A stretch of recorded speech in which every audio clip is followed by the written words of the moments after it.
comienza. Buenos días, estimada audiencia. Les pedimos encarecidamente que a partir de este momento pórtense bien, que para portarnos mal estamos nosotros. Al amigo todo, al enemigo ni justicia. El que depositó dólares recibirá dólares. Si quieren venir, que vengan, les presentaremos batalla. A vos no te va tan mal, gordito, ¿no? Volver a inundar y del 4 ¡nos inunda más! ¡Nos inunda más! Clarín, ¿por qué estás tan nervioso? No fue magia. He decretado el estado de sitio en todo el territorio nacional. Ha sido el sacrificio de varias generaciones. Ha sido el sacrificio de sus pioneros. Acá lo voy a estar esperando como candidato a presidente para hacer campaña por nuestra gente. El índice de desocupación bajó a un menos del 6%.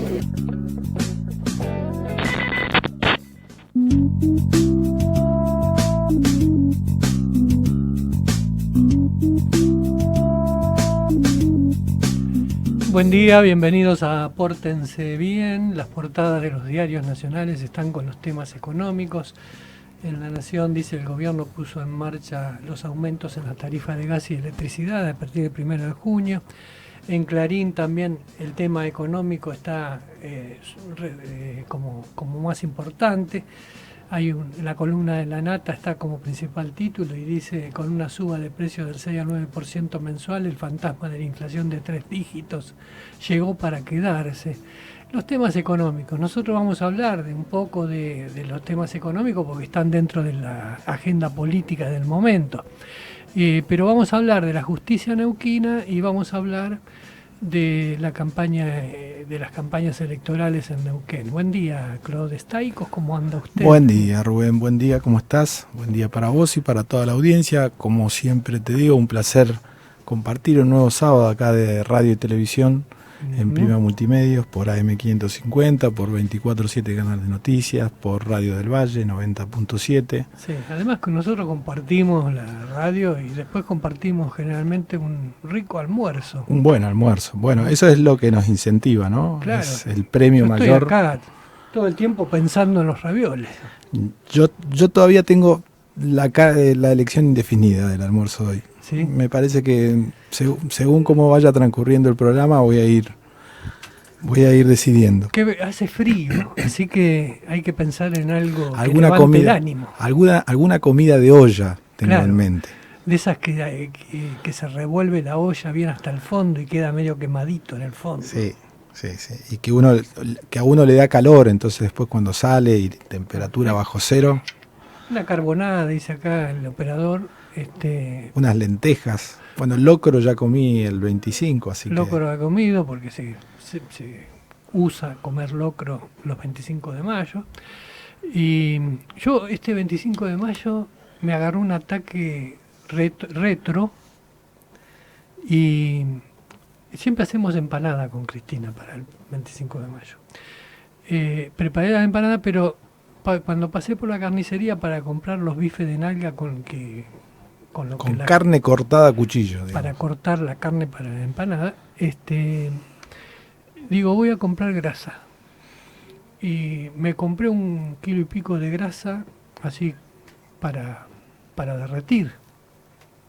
Así que hice toda la ceremonia, derretí grasa, la colé, me quedaron los chicharrones, hice un pan con chicharrones. Es decir, me sentí como en 1973. Se da todos los gustos, oye. Sí, todos los gustos, exactamente. Y todo bien caserito. Me parece muy bien. No es para todos los días eso, ¿eh? No. No es para todos. Pero dentro de la economía conflictuada del país y de nuestra inestabilidad y nuestra incertidumbre vitalicias, ¿por qué los argentinos damos tantas vueltas alrededor del tema de la cocina, de la comida?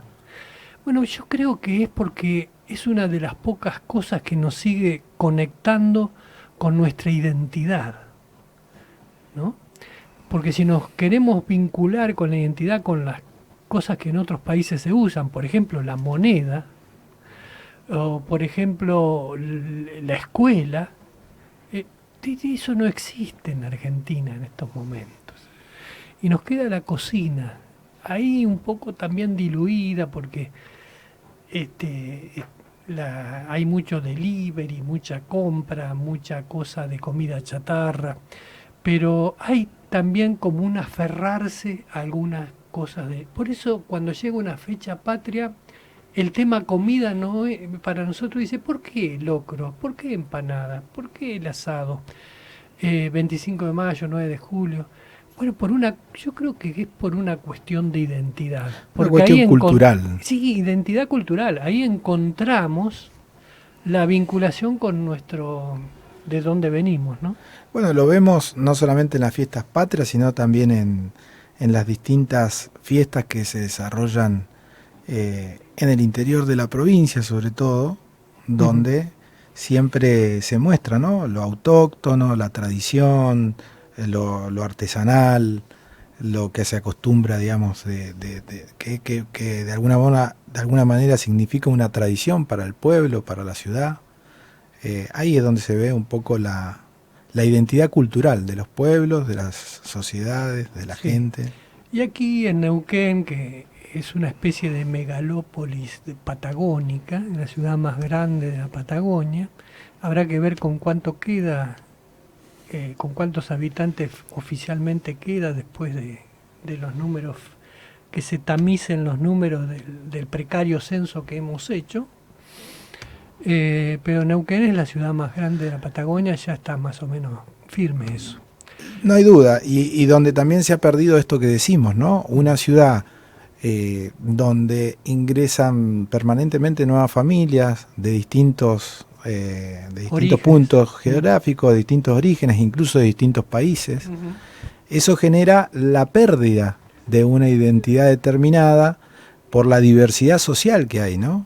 Y hay menos identidad única, digamos, y hay más combinaciones, más mezclas. Pero Neuquén viene así desde hace rato, no es desde ahora, ¿no? Es decir, son fenómenos que pasan en ciudades con altas tasas de crecimiento, como sucede en Neuquén, que creo que debe ser de la que más crece en el país. De alguna manera, un fenómeno aluvional de población provocado fundamentalmente por la explotación petrolera y las oportunidades de trabajo que abre. En estos momentos estamos atravesando otra vez una gran atracción desde el punto de vista del trabajo, de las posibilidades del trabajo. Bueno, ya Neuquén está otra vez con récord de producción petrolera, ¿no? Ya superó la mitad del petróleo que se consume en Argentina, está aportado por Neuquén, desde Vaca Muerta. Sí. Bueno, una vez más la coyuntura internacional, el precio del barril de petróleo también benefician en parte a la provincia, no al país, pero sí a la provincia, que cuenta con recursos extraordinarios provenientes de esta situación. Sí. Bueno, y de todo esto que estamos dando vueltas es porque después nos vamos a enfocar en temas más específicos. Va a estar Germán Busamia, vocal del Tribunal Superior de Justicia, con nosotros charlando y bueno, porque ha habido hubo como una crisis ahí media exagerada, media impostada en el Tribunal Superior de Justicia, que es el organismo máximo de conducción del Poder Judicial en Neuquén, y que enfrentó centralmente a dos vocales, Soledad Llenari y el nombrado Germán Busamia, y que fue resuelta por el propio tribunal, después de una reunión que se hizo y que desfilaron todos los integrantes de la conducción del Poder Judicial y objetivaron la situación para ponerla en su justo lugar y contexto y superar algo que parecía una cosa de locos, que se estuvieran enfrentando judicialmente incluso dos integrantes del Tribunal Superior.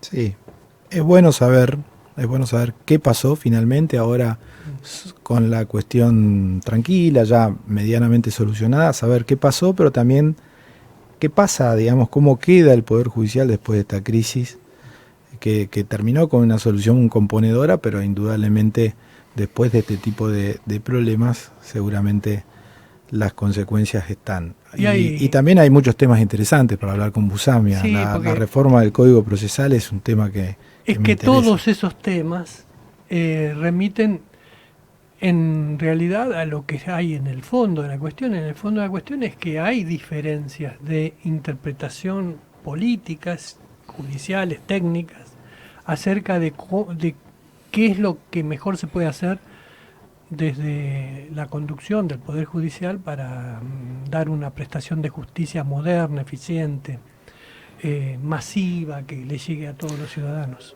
Exactamente, por eso la responsabilidad de las máximas autoridades del Poder Judicial depende la solución de un montón de conflictos en todos los fueros y no es un tema menor, es un tema que hay que abordarlo con mucha seriedad. El Poder Judicial requiere, digamos, de un funcionamiento más eficiente, la gente lo reclama, las personas lo necesitan, los conflictos necesitan solucionarse y no agravarse, y el Poder Judicial tiene la obligación de estar a la altura de las circunstancias. ¿Cómo? Totalmente, una responsabilidad institucional. Es una responsabilidad del Estado indelegable y que está en manos justamente de sus máximas autoridades, de ahí para abajo, ¿no? Sí, señor.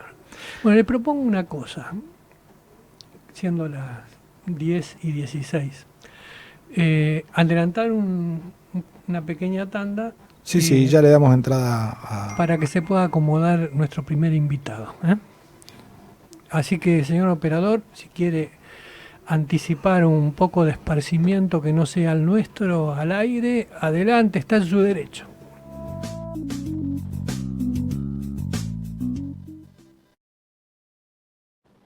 Pórtense bien. Un llamado urgente a la civilidad en tiempos azarosos y difíciles. Si no sabes, te informás. Mejorinformado.com. Hasta el miércoles en Coto, elegí la promo que más te guste. 6 y 12 cuotas sin interés o 15% de descuento en un pago con efectivo, débito y crédito, exclusivo de nuestra comunidad en productos seleccionados de Electro. Encontrá estas ofertas en nuestras tiendas y en www.cotodigital.com.ar. Coto. Aplican exclusiones. Mecánica de los descuentos en www.coto.com.ar. Mora Volkswagen. Repuestos y accesorios, correas, kit de distribución, frenos, tren delantero, lubricantes, bujías y más. Pedidos por WhatsApp al 299-462-0851. Envíos a todo el país. Mora Volkswagen. Repuestos y accesorios. Alem 956. Cipolletti. Para encender una hornalla, para fabricar un libro, para coser un delantal, para iluminar una calle o una sala de primeros auxilios, hace falta energía. Desde la Cuenca Neuquina impulsamos el desarrollo energético del país. Tecpetrol. Estamos haciendo realidad Vaca Muerta. En CALF seguimos construyendo un Neuquén con una energía más sustentable, haciendo que muchos neuquinos y neuquinas puedan estudiar y formarse con nuestra tecnicatura en energías renovables. Seguimos trabajando por una mejor energía para Neuquén. CALF, con vos.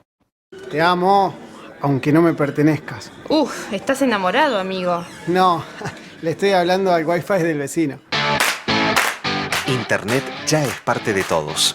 Davitel, la fibra que nos conecta. Comunicate ahora. WhatsApp más 54 9299 528 56 62.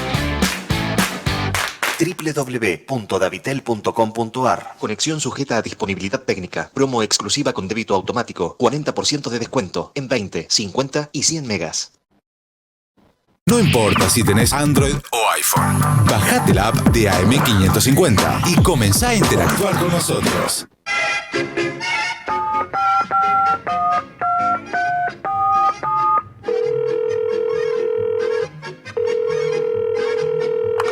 Hola Susana, ¿cómo estás, querida? Te llevé el celular que se te rompió donde me dijo la Sharoncita. a 8300 comunicaciones. No te olvides que se mudaron a Irigoyen 38. Me dijeron los chicos que te va a quedar como nuevo. Cuando quieras lo podés pasar a buscar, ¿eh? Si se te rompió el celular, hace como Su. Llévalo a 8300 comunicaciones. En su nueva dirección de Irigoyen 38 y Sarmiento 242. O contactate a los teléfonos 2996 238000, 447 8300 y 447 7171. Tu sueño de la casa propia va de la mano de Max Herrería Construcciones. Brindamos asesoramiento y realizamos construcción y herrería en general. Albañilería, Durlock, construimos piscinas de hormigón proyectadas, revestidas y climatizadas. Contactanos al 299-461-2820. Búscanos en Facebook e Instagram como Max Herrería y pedí tu presupuesto sin compromiso. Somos Max Herrería Construcciones. Max Herrería Construcciones, una empresa dedicada a construir sueños. El que sigue. Buen día.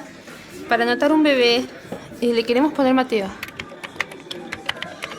El nombre Mateo no está disponible. ¿Prefieren Mateo 375 o Mateo 2019-? O Mateo... Internet ya es parte de todos. Davitel, la fibra que nos conecta. Comunicate ahora. WhatsApp más 54 9299 528 56 62.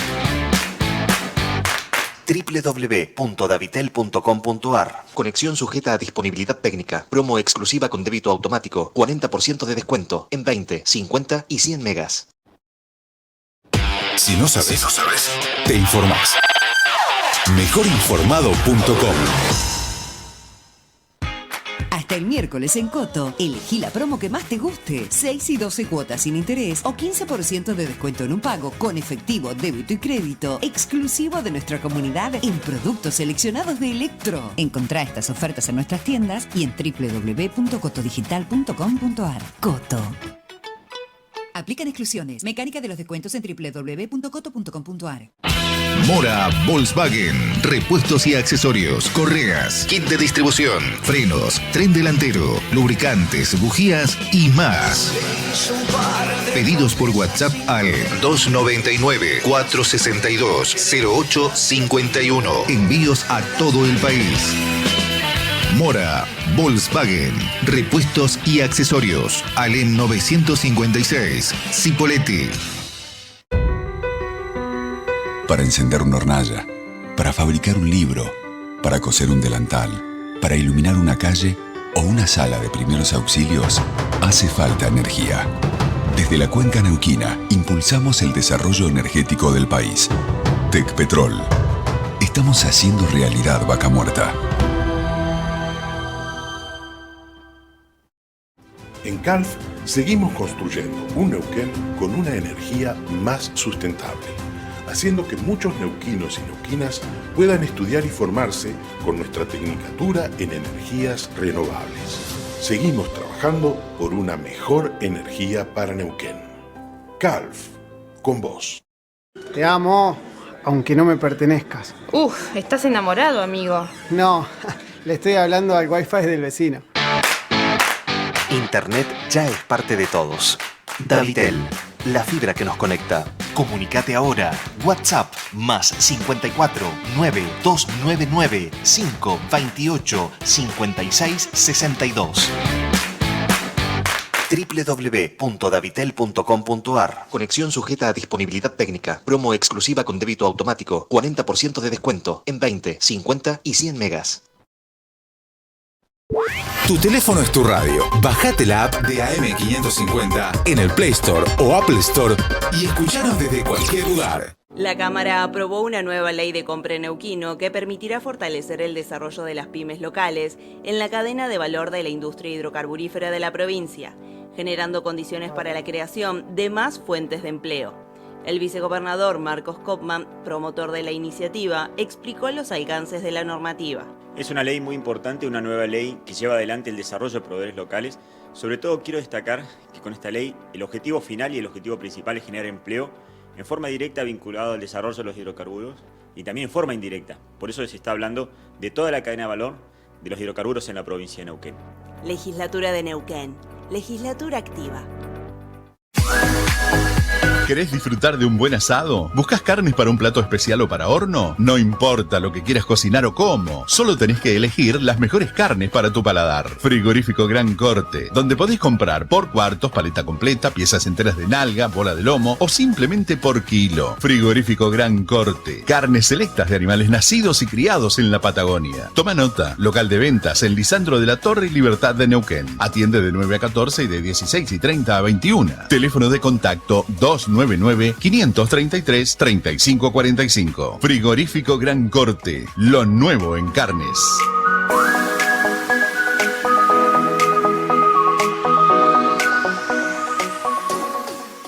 En Chango Más empezó semana de ofertas. Hasta el miércoles 1, aprovecha 3x2 en cervezas, 70% en la segunda unidad de lácteos, galletitas y limpieza. Y además, no te podés perder las 18 cuotas sin interés en todos los colchones y 4 cuotas sin interés en mantas, frazadas y acolchados. Vos siempre me das más, mucho más, mucho más. En Hiper Chango Más y Chango Más, pagas menos y llevas más. Beber con moderación, prohibida la venta de bebidas alcohólicas a menores de 18 años. Promoción válida. Pórtense bien. Un llamado urgente a la civilidad en tiempos azarosos y difíciles.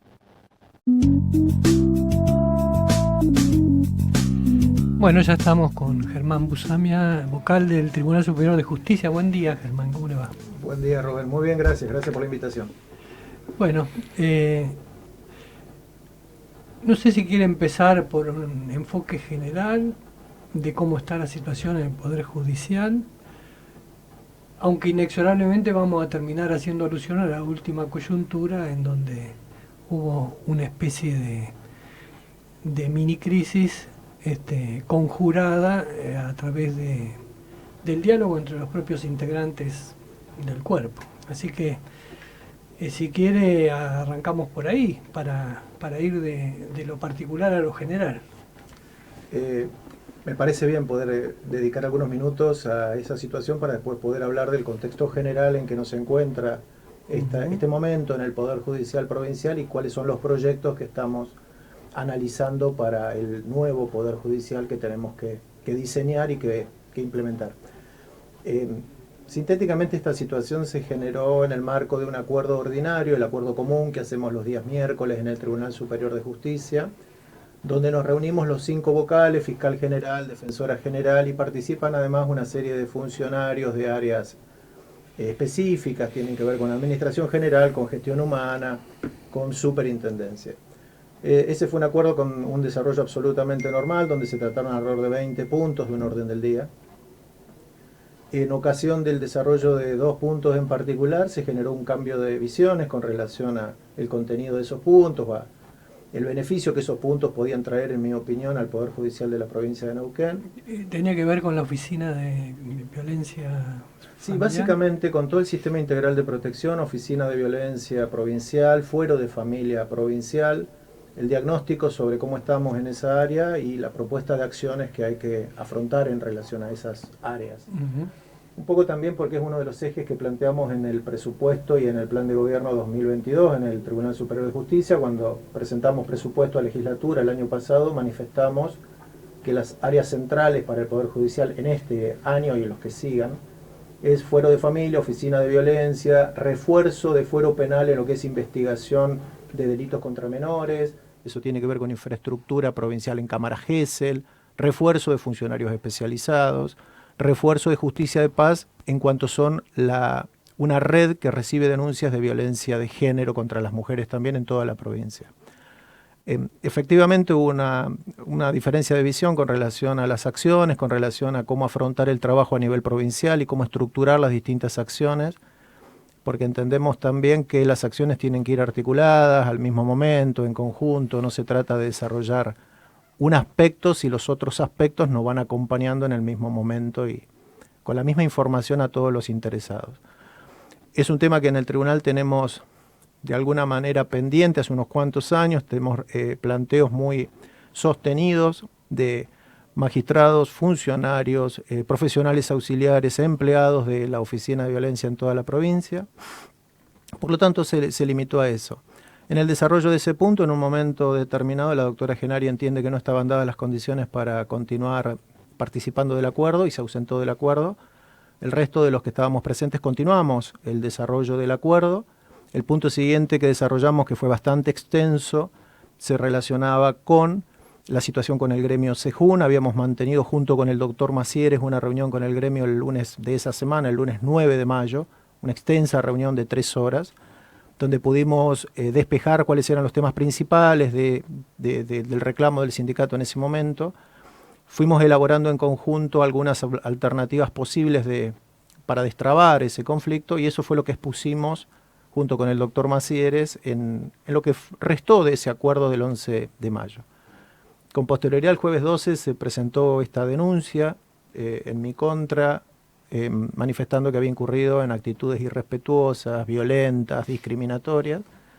Y ahí empezó el trámite que nunca me fue notificado, trámite donde nunca conocí la denuncia concreta que se hizo en mi contra, donde solo fui notificado o me di por notificado de las medidas cautelares por un reenvío de WhatsApp el día jueves 12 en horas de la tarde, que me lo reenvió el doctor Moya. Todo esto mientras era mediáticamente difundido este tema. Sí, por supuesto. De hecho, el conocimiento que tengo es por los medios de prensa. Por ahí fui viendo lo que se manifestaba y lo que se iba, entiendo, de alguna manera ampliando.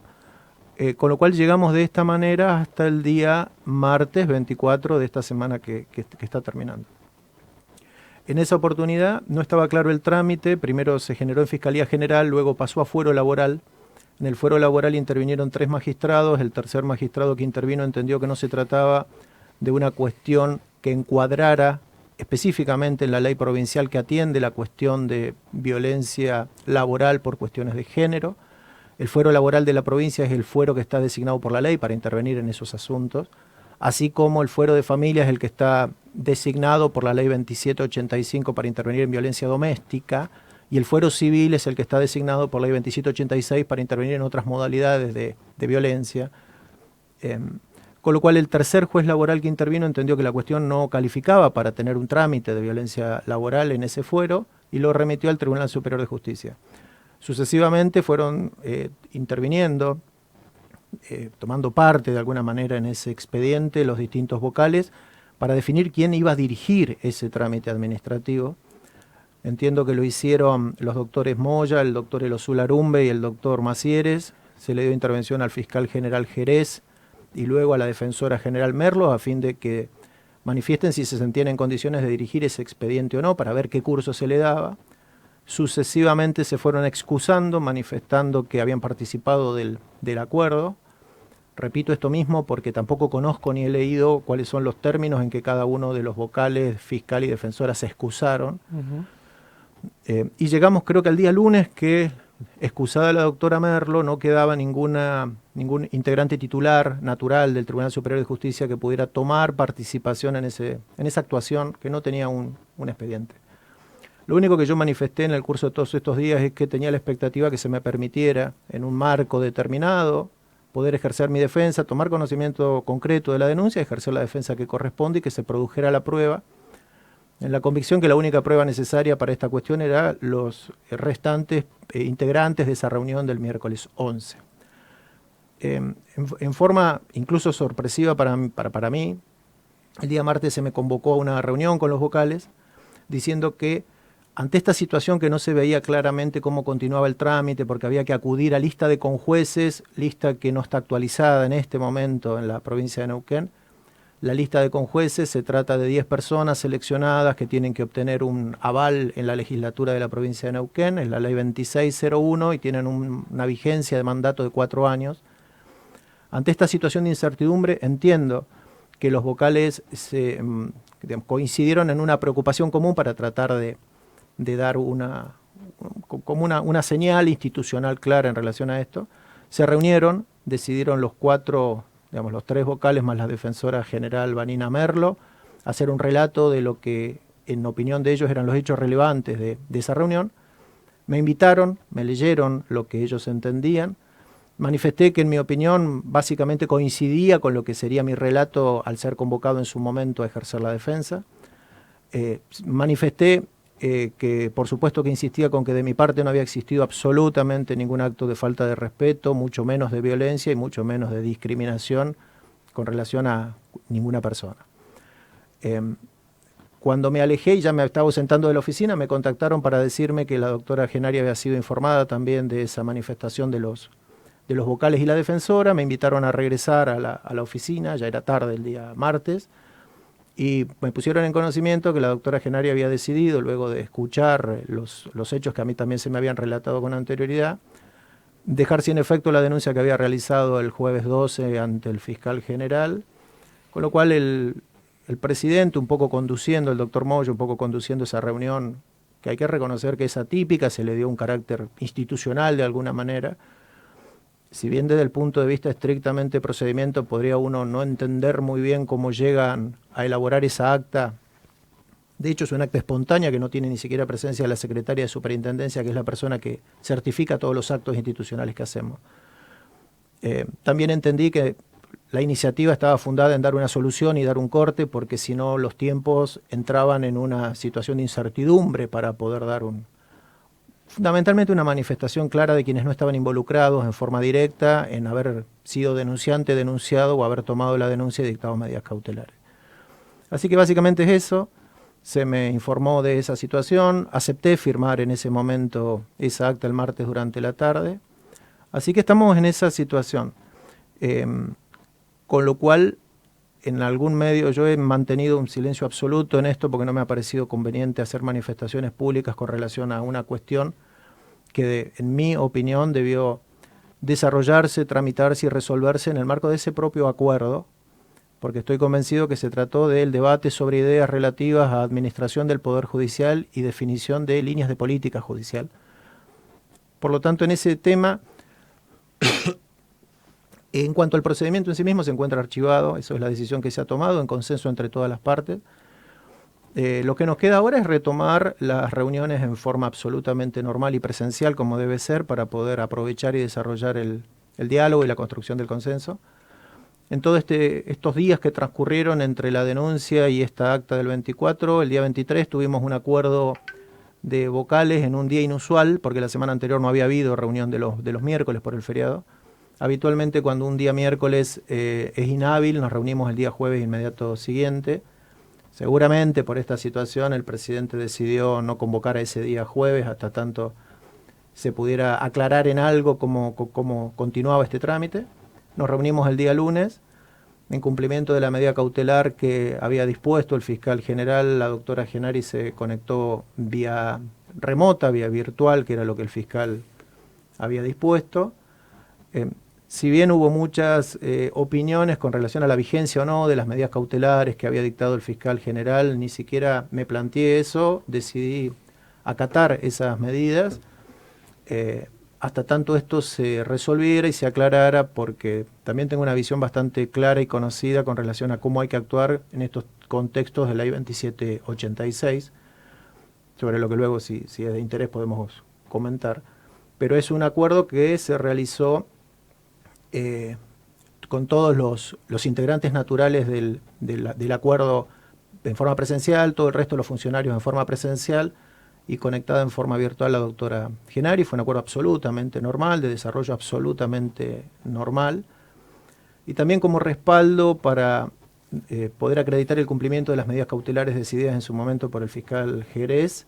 La presidencia decidió videograbar ese acuerdo, cuestión que no tiene antecedentes, que en algún momento en el año 2020 se había planteado, también en plena época de pandemia, la videograbación, y tuvimos distintas opiniones entre los vocales con relación a esa situación, y también tuvimos alguna sugerencia del área legal y técnica del Tribunal Superior de Justicia con relación a si es conveniente o si está autorizado videograbar o no un acuerdo del Tribunal Superior de Justicia, entendiendo como que es el ámbito donde se prepara la voluntad que luego se plasma en los acuerdos que se escriben y se publican.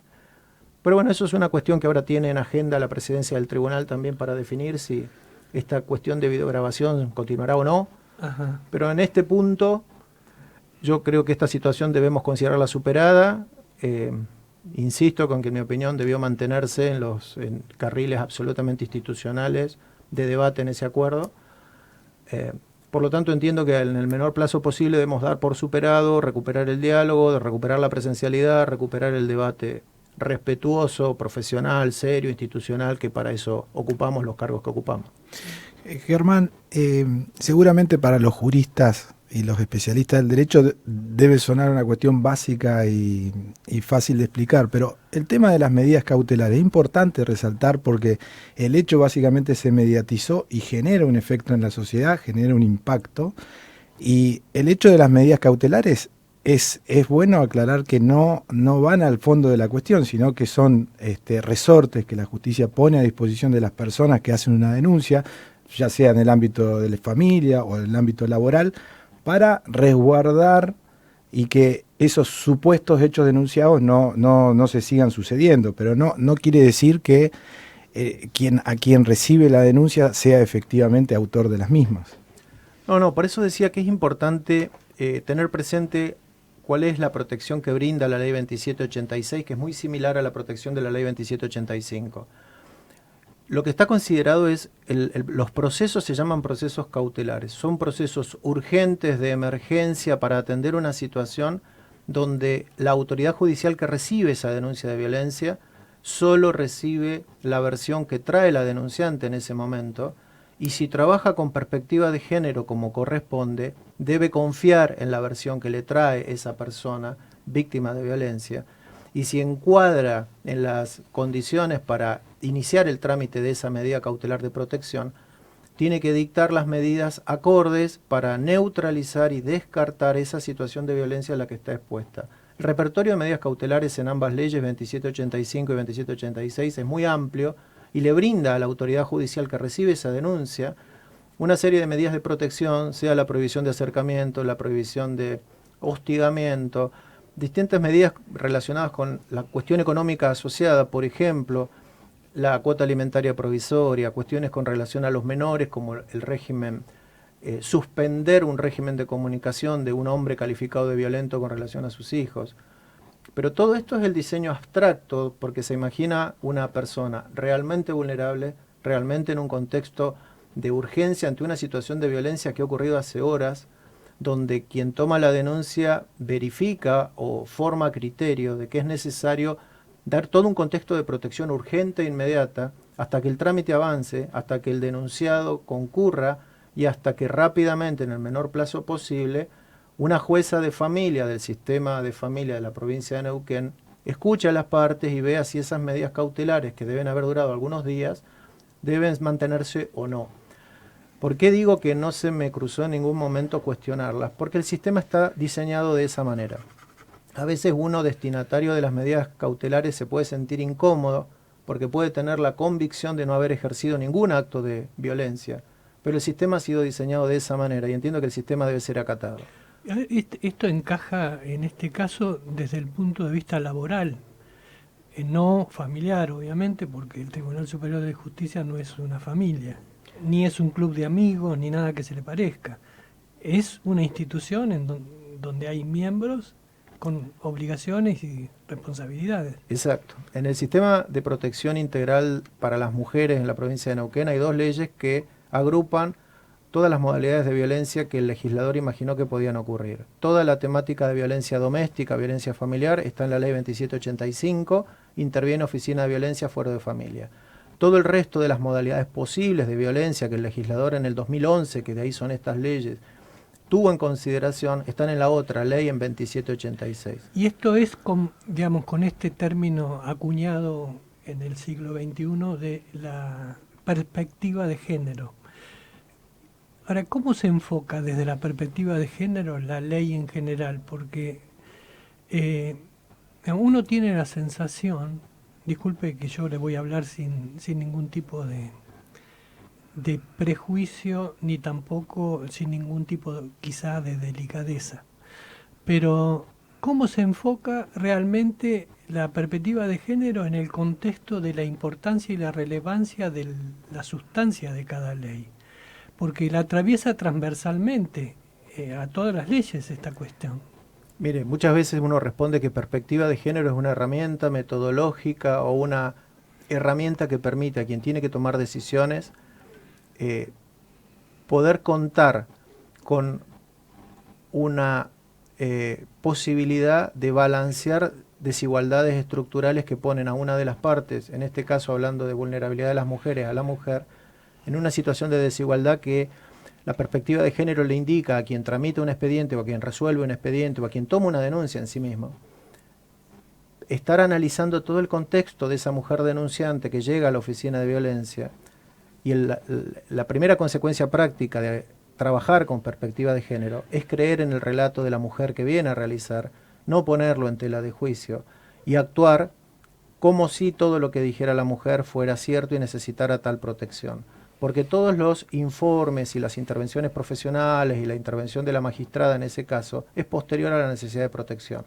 Entonces, en todos los ámbitos, legislativo y judicial, trabajar con perspectiva de género es no quedarse solamente con el hecho frío que viene a ser relatado. Hay que ver el contexto, hay que ver cuáles son las vinculaciones, hay que ver si en esa relación denunciante-denunciado, sea trabajadora jefe, sea trabajadora con otra autoridad en el ámbito laboral, que por supuesto, imagino que usted lo que está diciendo es, la ley no está pensando en niveles de pares, con igual posición funcional en un órgano, la ley está presumiendo violencia de alguien contra alguien, abusando de una situación de poder. Entonces la perspectiva de género lo que hace es nivela eso, le pone a la denunciante una situación donde las medidas cautelares tienden a reparar esa desigualdad, primero en forma transitoria, y la resolución que se dicte tenderá a manifestar que esa mujer está siendo víctima de un trato inadecuado por el solo hecho de ser mujer,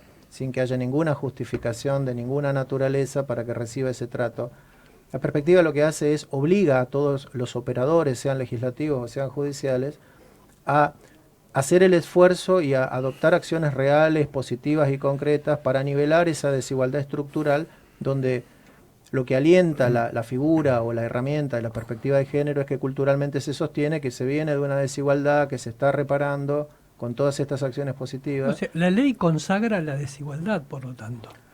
La ley, digamos, parte... La perspectiva de género dice, reconoce la desigualdad. Exactamente, parte de un presupuesto donde imagina que cultural y socialmente existe una desigualdad que a los fines de tomar decisiones debe ser vista y deben realizarse acciones de nivelación para que las partes estén en igualdad de condiciones. Sí. Germán, ¿podríamos conocer un poco más en detalle cuáles eran los temas de la discusión con Soledad Gennari, como para entender cuál era la posición de uno y otro? ¿Se puede conocer eso? Eso por un lado. Y por otro, luego del conflicto, esta resolución y demás, ¿tuviste la posibilidad de poder dialogar con ella? ¿Tenés pensado en el futuro? ¿Cómo se acordó cómo va a ser el funcionamiento o el diálogo con ella? El intercambio de opiniones más abundante se produjo en el desarrollo de un tema relacionado con convenios de colaboración recíproca entre el Poder Judicial de Neuquén y Corte Suprema de Justicia de la Nación para que el Poder Judicial de Neuquén brinde datos e información en tiempo real para que la Corte Suprema de Justicia de la Nación pueda tener el mapa de género y el observatorio de violencia actualizado, y eso implica de alguna manera poner a disposición de los operadores del sistema judicial de Neuquén nuevas bases de datos, nueva necesidad de carga de información para nutrir esas bases de datos de la Corte Suprema para que elabore el mapa de género actualizado y comparte información que recolecta en este observatorio de violencia nacional. Un poco la diferencia en mi intervención fue que entiendo y comparto absolutamente la necesidad de integrarse, pero entiendo que la prioridad en este momento en el Poder Judicial de Neuquén tiene que ser trabajar hacia adentro. Mi diagnóstico de la situación actual de oficina de violencia fue negativo. Lo que puse sobre la mesa es los conceptos y las opiniones de varias áreas en las que estamos trabajando en este momento. Área jurídica a nivel provincial de oficina de violencia, los cuerpos de profesionales auxiliares que son equipos de psicólogas y de trabajadoras sociales, todo el equipo de empleados administrativos con los que tenemos contacto también, el equipo de funcionarias, operadoras jurídicas que son las personas que entrevistan a la mujer violentada que se presenta en la oficina de violencia solicitando protección urgentísima. En base a todo esto, mi manifestación fue que entendía que era muy positivo estar en esa vinculación institucional, Poder Judicial de Neuquén, Corte Suprema, pero que entendía que había mucha energía que poner en la parte interna del Poder Judicial de la provincia. Básicamente eso fue lo que generó diferencias de visiones, que en mi opinión se trata de visiones absolutamente complementarias y se puede sumar absolutamente ambas. En mi perfil de trabajo de gestión, mi energía está dedicada absolutamente al Poder Judicial hacia adentro. Hay muchísimo trabajo para hacer, estamos recién saliendo de la pandemia, el Poder Judicial de Neuquén sigue aletargado, no ha logrado alcanzar los niveles de respuesta judicial que había en 2019, prepandemia. Tenemos casi todos los fueros de todas las materias con necesidad de aplicar gestión, y estamos abriendo todo este proceso de transformación profundísima que tiene que ver con reforma de procesos, reforma procesal, aplicación de tecnología. Entonces básicamente ese fue el punto, si mirada hacia afuera, si mirada hacia adentro y cómo distribuir energías. ¿Y cómo quedó la relación entonces con Gennari y si se han hablado después? No. El último contacto que tuvimos fue este lunes pasado en esa modalidad virtual donde no intercambiamos porque entiendo que por el alcance de las medidas cautelares que dictó el fiscal general no podía ni siquiera tomar participación en el acuerdo ni opinar libremente. A mis compañeros vocales les manifesté que me sentía bastante incómodo en ese acuerdo porque no entendía cuál era el límite de cumplir o no cumplir esa medida cautelar donde se me indicó que me debía abstener de emitir opinión sobre el trabajo profesional de la doctora Gennari. Por lo tanto, de alguna manera opté, había pensado si correspondía que me abstuviera, si correspondía que me ausentara, si correspondía que no abriera ninguna opinión sobre ningún tema, pese a tenerla, con lo cual opté por analizar la minuta del orden del día con anterioridad, vi que no había ningún tema, por lo tanto no participé activamente. Hubo muy pocas intervenciones por la naturaleza misma de esa reunión un poco atípica, pero todavía no he tenido contacto, seguramente lo vamos a tener la semana próxima en el acuerdo siguiente. Ese es el siguiente punto para poder reconstruir y restaurar las relaciones respetuosas y para poder desarrollar cada uno con absoluta plenitud el rol que nos corresponde. Por esta situación de incomodidad que les digo, que no alcanzaba a visualizar si debía restringir mis opiniones sobre los temas laborales del Tribunal Superior de Justicia para no incurrir en incumplimiento a una medida cautelar ordenada ese jueves 12 de mayo. Se entiende que el servicio de justicia, al menos creo que es la opinión generalizada, no es eficiente. Es la burocracia, los tiempos, muchas veces hacen que los conflictos, en el momento que llega la solución ya están tan avanzados que esa misma solución recae en abstracto. Entiendo que la reforma del Código Procesal tiende a ser un proceso más oralizado, con mayor audiencias, con mayor participación de las partes, con menos burocracia. Es como entiendo yo que es la base de la reforma. Ahora, todo este nuevo andamiaje requiere de preparatoria, requiere de nuevos cargos, requiere de nuevas instalaciones edilicias.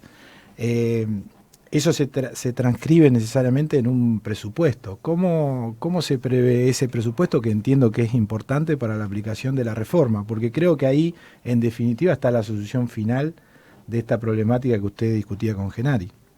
Bueno, que ese es el diagnóstico. Llegamos acá con procesos diseñados hace 50 años, donde hasta ahora la necesidad de ampliar el servicio de justicia se ha venido compensando con mayores funcionarios y mayor infraestructura.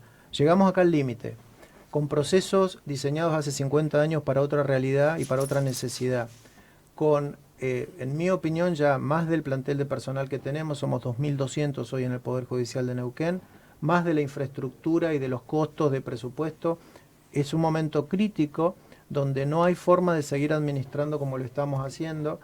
En el mientras tanto acudimos a métodos alternativos, hablamos de la mediación para tratar de evitar el ingreso masivo de causas que en forma creciente año a año por una tasa demográfica La conflictividad tiene que ver con la población. Mientras crezca población va a seguir creciendo la conflictividad. Vean el dato preliminar del censo. Neuquén ha tenido el doble de la tasa, con lo cual el Servicio de Justicia recibe el doble de la tasa de crecimiento de litigiosidad que los otros poderes judiciales de las provincias. El desafío de la reforma procesal es mucho más que lo procesal. Nosotros estamos convencidos que la mejora no va a venir de la mano con más jueces y más edificios. Nosotros el planteo tiene que abrir las cabezas absolutamente y tiene que ser algo debatido y consensuado al interior del Poder Judicial. Es muy importante la visión y el acompañamiento que puede hacer el sindicato en este tema. Estamos hablando mucho del horario vespertino y es un tema que todavía está haciendo muchísimo ruido, pero nosotros creemos que con la infraestructura que tenemos está subaprovechada esa infraestructura, claro, porque es estructura de edificios y computadoras que a la tarde no se utiliza. O sea que se trabaje mañana y tarde. Exactamente, y también estamos hablando de tener 2 planteles de personal. Digamos, no nos preocupa tener más gente si hacemos un cambio abrupto en la respuesta judicial. Lo que no vemos es posibilidad de tener más infraestructura judicial por el costo de los edificios de los que estamos hablando. También estamos hablando hace un tiempo de desconcentrar los edificios judiciales. Una cosa es construir un edificio judicial de 4.000 o 5.000 metros cuadrados en algún lugar de la ciudad, por ejemplo en el oeste o en Confluencia, y otra cosa es enfrentar un proyecto de 20.000 o 25.000 metros cuadrados, como tienen los 2 módulos de Ciudad Judicial de Neuquén, o como es el diseño de la Ciudad Judicial Zapala. La transformación tiene que ser en nuestra visión y es lo que estamos transmitiendo a quienes nos piden opinión. Hay que pensar otros procesos, no es solo ponerle tecnología a los procesos actuales. Hay que pensar en cómo recibir las demandas, cómo tramitarlas, cómo hacer la audiencia donde el juez ante las partes define cuál es la prueba que se va a producir, cuál es la forma más dinámica de producir prueba, cómo manejar la verdad o la defensa de las partes en los procesos, porque hasta acá estamos acostumbrados que ante cualquier demanda, quien contesta la demanda niega absolutamente todo, incluso lo obvio. Entonces para esto necesitamos también colegios de abogados de toda la provincia que nos acompañen. Para el diseño necesitamos las universidades que están instaladas en la región también.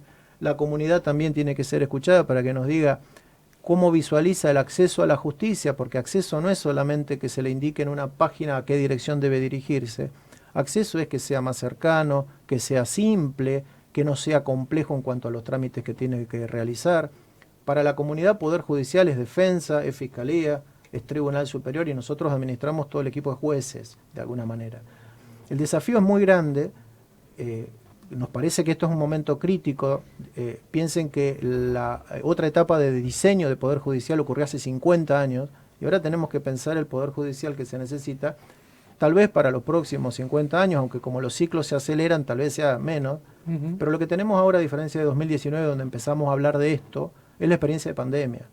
La tecnología nos permitió brindar un servicio que yo calificaría de razonable en la etapa de pandemia. Estamos recibiendo en este momento muchísima crítica de operadores jurídicos, estamos recibiendo colegios de abogados, colegio de provincia, que agrupa los 5 colegios de abogados, donde manifiestan que no notan que el servicio de justicia se haya regularizado. Y eso nosotros también tenemos ese indicador, estamos en el orden del 80%, pero lo preocupante es que ya tenemos la totalidad del plantel de personal en las oficinas trabajando en forma presencial. Y aún así no se recupera la No se recuperan los niveles de 2019, lo que habla de estamos haciendo una evaluación de clima laboral también, estamos tratando de determinar e identificar cuáles son los motivos que hacen que el empleado que en 2019 trabajaba 20 expedientes en la mañana, hoy no llega a trabajar 10 expedientes a la mañana, pese a hacerlo con dedicación, digamos, descartemos de esto. Una caída de productividad hubo. Sí.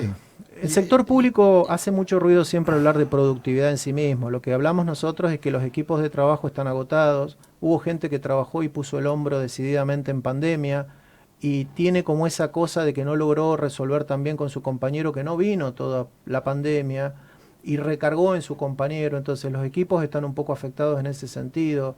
Hay un poco de denuncia que se está generalizando de falta de liderazgo positivo de los funcionarios con relación a los empleados, falta de presencia activa de los magistrados con relación a los trámites.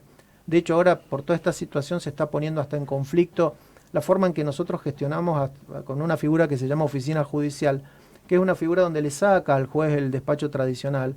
Los jueces de esta primera circunscripción ya ninguno tiene sus secretarios, sus prosecretarios y sus 8 empleados. Ahora todas esas estructuras se agrupan en una oficina administrativa en la que el juez, en el diseño original que se comenzó hace 10 años en la provincia de Neuquén, no tiene una incidencia directa sobre el trámite diario. Entonces lo que nos pasa es que los jueces hoy con preocupación nos dicen: mis causas tienen atraso y no tengo las herramientas para poder reunir a un equipo de trabajo y que pueda poner al día las causas que tienen. Entonces hay cosas medias paradójicas, porque las sentencias están al día, pero los trámites, los procesos están demorados. Es decir, por ahí un proceso demora años, pero cuando se le pone al juez para que dicte sentencia, lo dictan 40 días.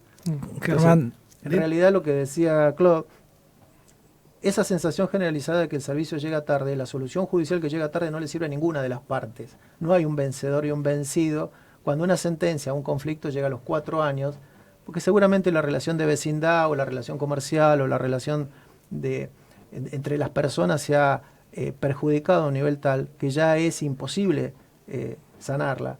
Por eso es que en la reforma se está hablando, en esta parte preparatoria se está hablando de cómo hacer para poder comprometer ante la comunidad que la resolución judicial va a ser rapidísima, va a ser clara, va a ser lo menos costosa posible para la comunidad de Neuquén, porque tradicionalmente un proceso de reforma genera un incremento de presupuesto y las finanzas provinciales en general no están en condiciones de tolerar un incremento de presupuesto como ocurrió en 2014 con la puesta en funcionamiento del fuero procesal penal, con el sistema acusatorio que tenemos, que es modelo, pero en ese fuero la realidad es que había más jueces de los necesarios para el sistema, entonces el sistema fue decantando y hoy tenemos menos jueces de los que teníamos en 2013.